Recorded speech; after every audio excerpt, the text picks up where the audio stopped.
Alright, so first topic is abnormal and deviant behavior. Just because something is abnormal and something is deviant does not make it illegal, although there are some types of deviant behavior that is illegal.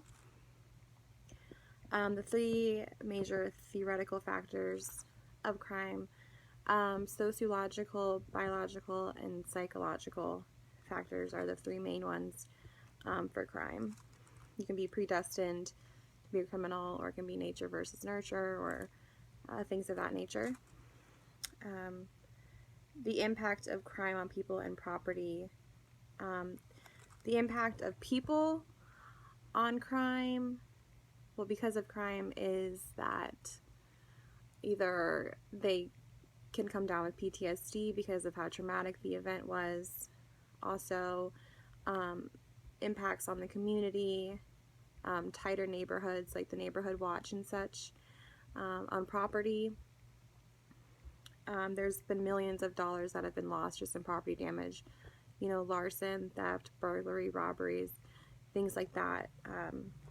You know, criminals don't really take into consideration the damage that they're causing and the money that they're making their communities lose because of their actions.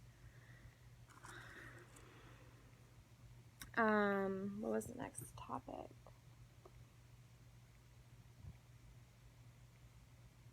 The extent of crime in the United States. The UCR, the Uniform Crime Reporting, they reported 4.7 people killed for every 100,000 people. And the main reasons why it's rising is because the neighborhoods that these crimes are taking place in are lower class neighborhoods. Education is low, poverty levels high. People, resort to crime to get to gather what they want. So it's taking a huge extent and toll on America. And what else is there? The concept of victimless crimes. The concept, I have a tough time with this one just because there's always a victim of crime. The research that I had is that it was stating that, victimless crimes, there's no real victim. But I have to argue that because there's always a victim. Like drug use. When there's a drug user, always getting high, the victim is their family. The victim is even themselves. Or gambling, you're losing money. Prostitution, the woman is the victim. I mentioned something else in here about it.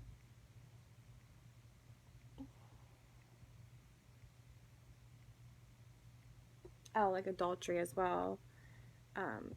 The spouse of the adulterer is the victim of their actions, and whether you don't think that there's a victim in your crime, there's always a victim. There's always a side effect. There's always a karma. There's always a put off, I should say, which is how I mentioned it in my paper.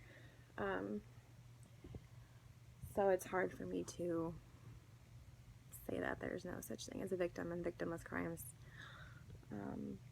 But although summer classes are not fun and I don't learn very well face to face, I feel like I did great this semester, and I hope that you feel the same way, and I hope that you grade my paper very, very well. Okay, I'm done now.